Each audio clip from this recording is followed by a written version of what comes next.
I wish I could get a seat. A girl like me, I wish I could get a seat. My legs are killing, you know. Then maybe, just maybe, someone should have planned a little bit better so that they could actually arrive in a reasonable period of time so that they would have access to a seat. What a thought. There are a lot of women out there that say that they want to be treated as equals. They want equality, except for when the time comes to actually be treated as an equal with a man. A woman is not entitled to a seat. The person who gets there first is the one that gets it.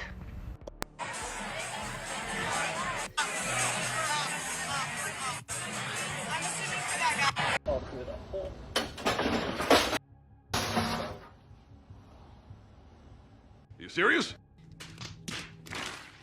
So all the men from my previous post saying that they have found peace by being alone and they're not trying to date because they just want peace.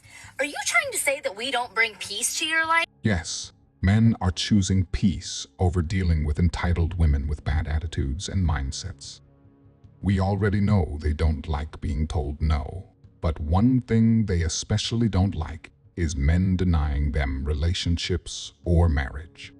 But instead of looking in the mirror to ask themselves why no man wants to deal with them long term, they'd complain or try and shame men into tolerating their nonsense. Hi, women don't leave good men. It usually takes a woman a really long... No, that's stupid. Women leave good men all the time. A man who is willing to take care of you, the kids, and the household, but has no ambition worse than with. When you say take care of, what do you mean? He pays all the bills. He take care of the kids. He step in. How he do that with no ambition? No, he got money. I want more. You know what? He's complacent. Okay. Yeah. In the year when the job market is cooked, when the housing market is cooked, when people are walking away from their children, you got somebody at home that is paying your bills. He is taking care of you, and he is taking care of your kids, and you are figuring out, should I leave him? Are you cool? Flashback. I learned a lot about women. I think I learned exactly how the fall of man occurred in the Garden of Eden. Adam and Eve were in the Garden of Eden, and Adam said one day, wow, Eve, here we are at one with nature, at one with God. We'll never age, we'll never die, and all our dreams come true the instant that we have them. And Eve said, yeah, it's just not enough, is it?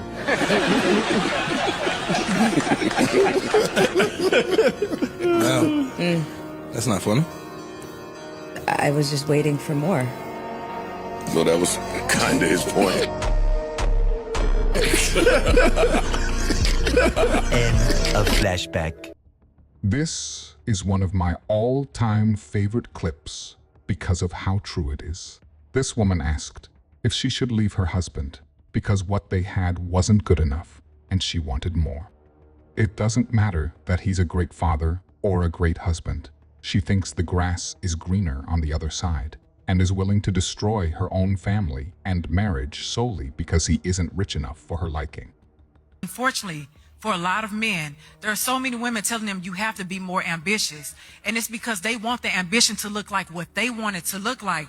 But his ambition is waking up every day and going to work. Waking up every day and showing up for my children. Showing up for my home, like that's just as ambitious. You know how ambitious you have to be when you are going through depression? Your girl is telling you you need to do more, and then you don't feel like you're good enough, but she don't know the mental and emotional and spiritual battles that you have and how you still trying to show up for your home. That's ambition, baby. Take a moment, read, I think it's 1 Timothy 5:8. Because what it talks about is a man who neglects his home is the same as a man who denies his faith. This man is taking care of his home. There is faith and grace in that. He is being provisional. He's still leading. So we have to acknowledge that, because if not, you're going to lose that. Like that's a gem, baby. I make my own money. I make more than him. Ooh. Right? And you said he pays all the bills? Yeah. And you make more money? Yeah. And a guy, does height matter? Yes, Whoa, that was a strong yes. yeah, because no one wants to date a short guy. And no one wants to date a fat girl. Let's see it.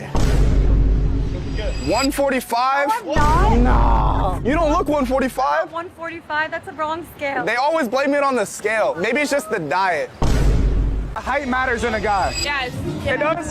Step on the scale. 170. Hey, woman, lower your tone. 170? And you look like a freaking ghost. Y'all are throwing a scale on the ground and tell me step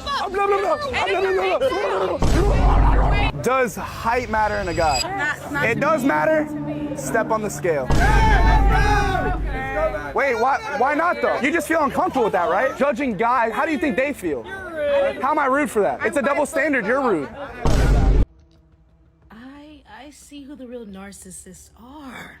It's us women! I made a video saying I don't never believe the women first until I hear both sides. Everybody in the comments was like, oh yeah, it's giving pick me, it's giving men pick me. And then this lady, she posted a video because she was in the gym and the guy was like, I just commend you for wearing a full skirt, you know, like I don't see it a lot lately. And somebody else was like, it's giving male validation. You women are the wolf in sheep's clothing!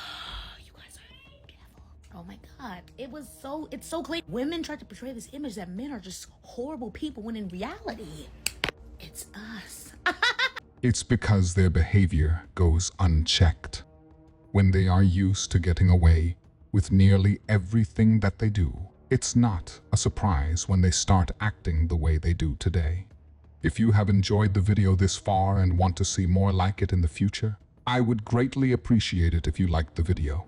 Thank you.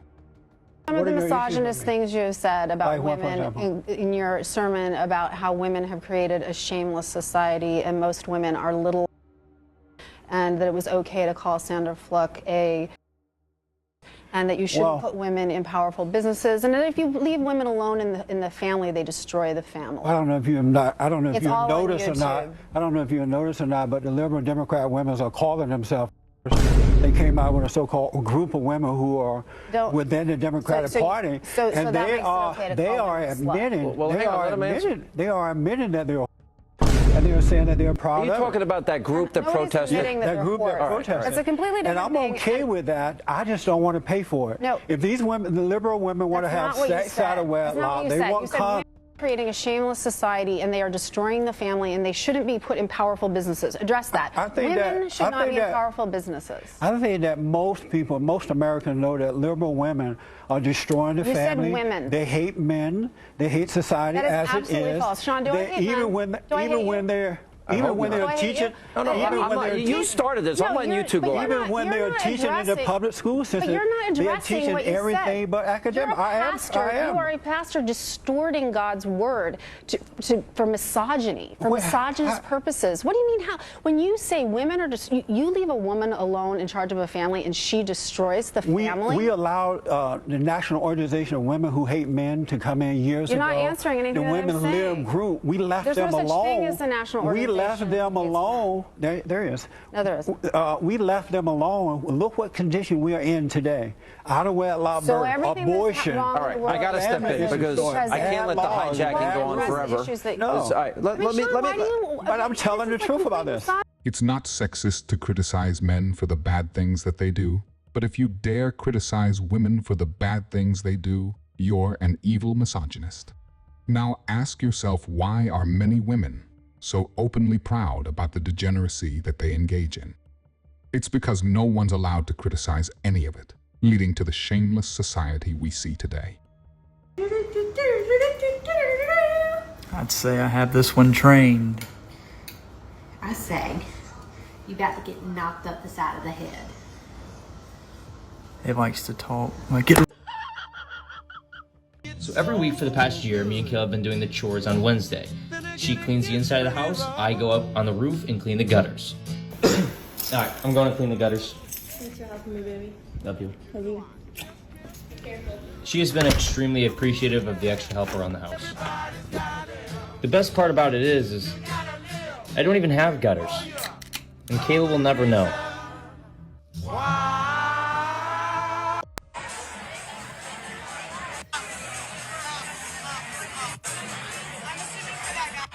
Need to figure out what the you want. Women need to come together. I don't understand how women have a tea app specifically revolved around talking about every man that they've ever dated, but they don't have an app to talk to each other about their mentality or why they think the way that they do.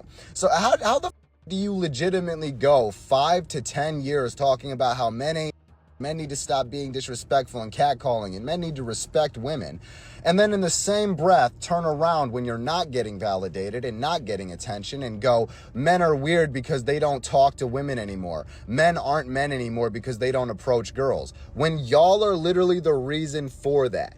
You can do anything you want to do. You're smart enough, you're decent looking, you can do anything you want to do. Why did you say decent looking? Because that's where you fall. I feel like you could say like good looking. You could say that, but then you'd be lying.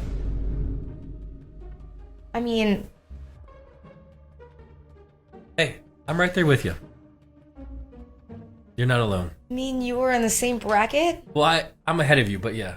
Because I'm 33. Just, we'll see where you're at 33, buddy, okay? That's all I gotta say. Men, let me know in the comments if I'm wrong.